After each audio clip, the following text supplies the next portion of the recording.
Welcome to Samba Samba. Enjoy the video. In this video, I will explain how to jumpstart a Kia Optima Hybrid. First, prioritize safety by wearing gloves and eye protection. Next, locate the auxiliary 12-volt battery, which is typically found in the trunk of your hybrid vehicle. Before making any connections, ensure both the disabled hybrid and the assisting vehicle are completely turned off.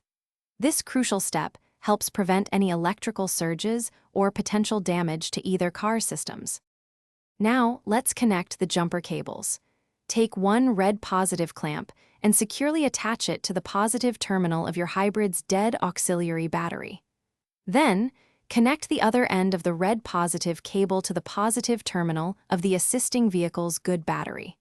Finally, attach one black negative clamp to the negative terminal of the good battery.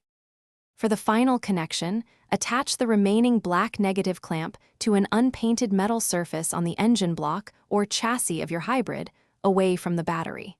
This creates a ground connection. Now, start the assisting vehicle and let it run for about 5 minutes. After this brief charging period, attempt to start your hybrid vehicle. Once your hybrid starts, carefully disconnect the jumper cables in the reverse order of connection. Remove the negative clamps first, then the positive clamps.